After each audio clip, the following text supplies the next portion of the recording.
श्री स्वामी समर्थ. तुम्हा सर्वांचं माझ्या चॅनलमध्ये मनापासून स्वागत आहे. तर बघा, श्रावण महिन्यामध्ये आपल्याला महादेवाला कोणते फूल अर्पण केल्याने कोणते फळ प्राप्त होत असते, तसेच लग्न जमण्यामध्ये काही अडचणी येत असतील, त्याचबरोबर उत्पन्न वाढीसाठी आणि रोगमुक्त होण्यासाठी काही खास उपाय जर आपण या श्रावण महिन्यामध्ये केले तर त्याचे फळ आपल्याला नक्कीच मिळत असते. तर हे उपाय काय आहे, कशा पद्धतीने करायचे आहे, याबद्दलची संपूर्ण माहिती मी तुम्हाला आजच्या व्हिडिओमध्ये सांगणार आहे. व्हिडिओ पूर्ण बघा जेणेकरून तुम्हाला संपूर्ण माहिती मिळेल. जर तुम्ही चॅनलवर नवीन असाल तर चॅनलला सबस्क्राइब करायला मात्र विसरू नका आणि व्हिडिओला लाईक करायला मात्र विसरू नका.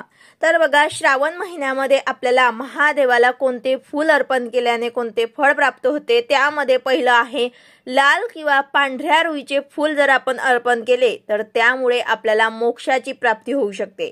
यानंतर जर आपण चमेलीचे फूल अर्पण केले तर हे वाहन आणि सुख प्राप्त होते.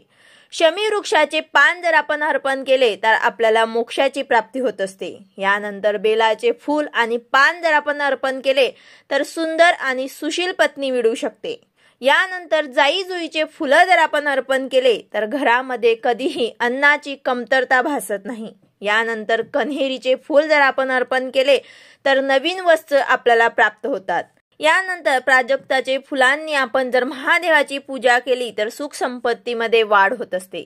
यानंतर धोत्र्याचे फूल आपण अर्पण केले तर महादेव सुयोग्य पुत्र प्रदान करतात, जो कुळाचा उद्धार करतो. यानंतर जर आपण दुर्वा अर्पण करून महादेवाची पूजा केली तर आपले आयुष्य वाढते. या उपायांनी प्रसन्न होऊन महादेव आपल्याला फळ देत असतात. आता यानंतर आपण जर दररोज बेलाच्या 12 पानांवर ओम नमः शिवाय लिहून ही पानं जर शिवलिंगावर अर्पण केली तर या उपायाने तुमच्या सर्व इच्छा पूर्ण होऊ शकतात. त्यानंतर तुमच्या घरामध्ये कोणत्याही प्रकारची अडचण असेल तर श्रावण महिन्यात तुम्हाला दररोज सकाळी घरामध्ये गोमूत्र शिंपडायचे आहे, जेणेकरून तुमच्या घरात कोणत्याही प्रकारची अडचण असेल तर ते नाहीशी होईल. यानंतर जर लग्न जमण्यामध्ये काही अडचणी येत असतील तर श्रावण महिन्यात दररोज शिवलिंगावर ते केशर मिश्रित दूध आपल्याला अर्पण करायचे आहे. या उपायाने लवकरात लवकर लग्नाचे योग जुळून येतील. यानंतर श्रावणामध्ये आपल्याला दररोज नंदीला हिरवा चारा टाकायचा आहे, जेणेकरून महादेव आपल्यावर ते प्रसन्न होतील. यानंतर श्रावणात गरिबांना अन्नदान करा. या उपायाने तुमच्या घरामध्ये कधीही अन्नाची कमतरता राहणार नाही, तसेच पितरांच्या आत्म्याला सुद्धा शांती मिळेल. यानंतर श्रावण महिन्यात दररोज सकाळी लवकर उठून स्नान करून महादेवाच्या मंदिरात जाऊन शिवलिंगावर जलाभिषेक करून काळे तीळ अर्पण करा. त्यानंतर मंदिरात बसूनच ओम नमः शिवाय या मंत्राचा यथाशक्ती जप करा. त्यानंतर श्रावणात एखाद्या नदी किंवा तलावातील माशांना पिठाच्या गोळ्या तयार करून खाऊ घाला. हा धन प्राप्तीसाठी अत्यंत सोपा उपाय आहे. त्यानंतर आता उत्पन्न वाढीसाठी तुम्ही श्रावण महिन्यात कोणत्याही दिवशी घरामध्ये पारद शिवलिंगाची स्थापना करून त्याची विधिवत पूजा करायची आहे. त्यानंतर तुम्हाला 108 वेळा हा मंत्र जप करायचा आहे. तो मंत्र तुम्हाला स्क्रीनवर ते दिसत असेल.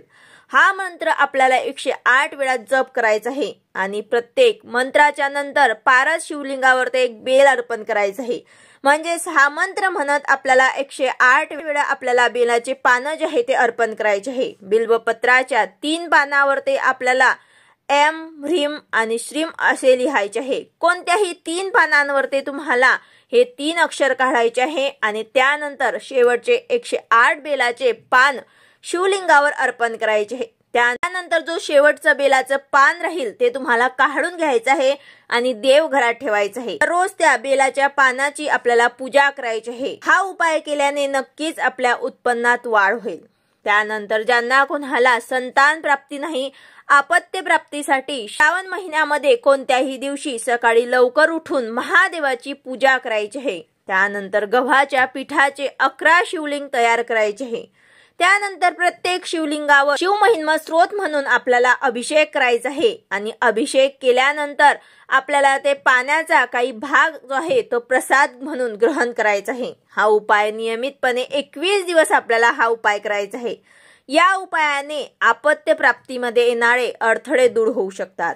यानंतर कुठल्याही प्रकारच्या रोगमुक्त होण्यासाठी आपल्याला श्रावण महिन्यात सोमवारी पाण्यामध्ये दूध आणि काळे तीळ टाकून शिवलिंगावर अभिषेक करायचा आहे. अभिषेक करताना आपल्याला ओम जू सह या मंत्राचा जप करायचा आहे। त्यानंतर महादेवाकडे रोग निवारण करण्यासाठी प्रार्थना करायची आहे।